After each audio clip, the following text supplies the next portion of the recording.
Halalala, halala. Hi everyone, Halathani Halatano here, the internet's busiest music nerd, and it's time for a review of the new Foo Fighters album, Concrete and Gold. Chart-dominating Seattle, Washington, rock outfit Foo Fighters, they're back, new album. You know, the band fronted by multi-instrumentalist and singer-songwriter Dave Grohl. The band has a reputation that precedes itself, and it's not hard to see why. I mean, they have so many radio rock hits under their belts at this point. It's kind of impossible to deny Foo Fighters' long-term viability and their knack for writing some of rock's greatest crossover singles. However, in my opinion, the band's latest leg of their discography has just kind of been so-so. It did start off strong in 2011 with the album Wasting Light, which in a decade where rock is kind of trailing off in terms of relevancy, Foo Fighters put out what is arguably one of their best albums. From the speedy, exciting, and throttling White Limo to the groovy, punctuated, and very sharp Rope. And there are some pretty passionate ballads on here. I mean, the song Walk being the best of them. I'm not a huge Foo Fighters fan. The band is generally a little mild for my taste. But even I could admit this album had its strong points, and at the time I think I might have underrated it just a tad. Unfortunately, the band followed this record up with the very bloated and uninspired Sonic Highways. A record that was kind of disjointed and mostly seemed infatuated with the HBO series that informed its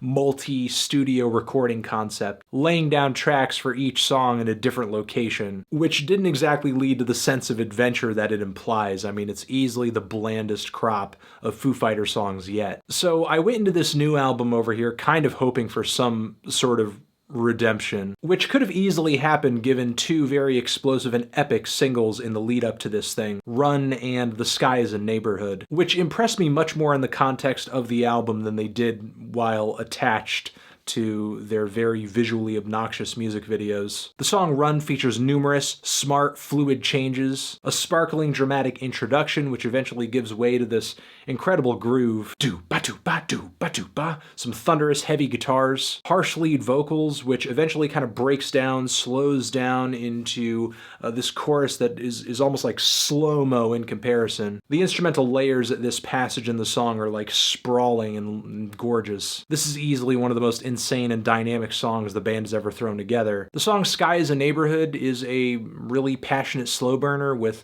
an infectious banging on the ceiling refrain. The hook on this thing is so heavy, it's so dense, it's so bluesy. There's also like a rush of strings popping in here and there in the song to support the rhythm instrumentation that sound great. The song has an awesome instrumental ascension too as it plods along. It just gets heavier and more powerful. This track is just like the sound of slowly floating. I also kind of like the raw feeling of the recording as well, especially on Dave's vocals, where you're just kind of getting a lot of ambient noise around his singing. Although this more raw approach to production doesn't necessarily benefit every track here, I do think it slightly kneecaps a few of the album's better tracks, like on the song La Di Da, where the vocals feel almost kind of lost or in competition with the very chaotic instrumental that swallows them a bit, which is kind of a shame because I do enjoy the political theme of this track and some of the others on this album, like the song Happy Ever After, which is a very pretty acoustic cut, whose lyrics I think could be interpreted as a comment on the world at large or even the state of music today. But to go back to the song La Di Da, there are a few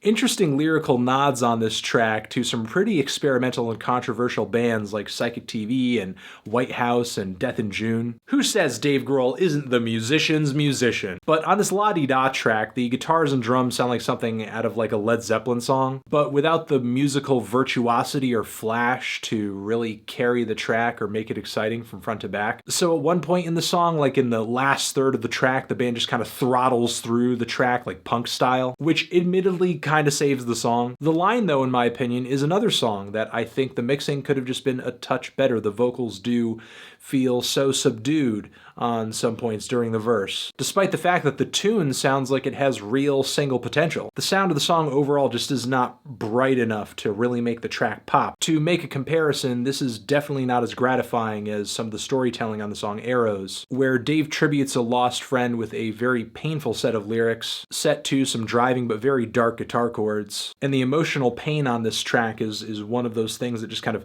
builds up to this really high, aggressive tension point that makes for one of the album's most moving moments. Now, there are some tracks on here that, for the most part, I'm just underwhelmed by them for whatever reason. Like the song Make It Right, the hook on this thing just feels obnoxious to me. The cock rock guitar lead and riff that most of the song is kind of rooted in is just a little run-of-the-mill. And then there are some ballads on here that are loaded and packed with these overwrought vocal harmony passages, which seem kind of Beatles-esque, and I don't know how the band sort of saw the power that they did in these vocal passages, because I just do not think they pan out very well on this album. Their execution is merely okay, and I feel like going down this road causes the group to perform and write in such a way where the music is just not really that exciting or engaging. Like on the track Dirty Water, or the closing cut, which feels like one of the longest songs on this thing. It's just like this big,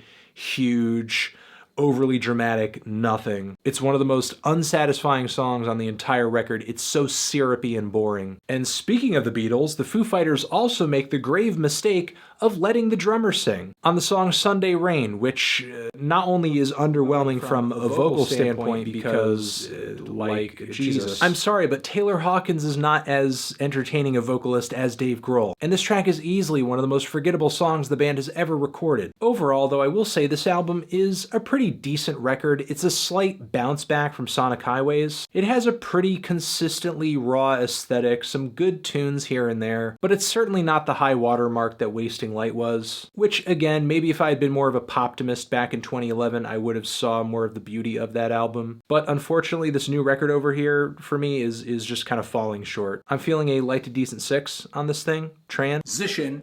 Have you given this album a listen? Did you love it? Did you hate it? What would you rate it? You're the best. You're the best. What should I review next? Hit the like if you like. Please subscribe, and please don't die.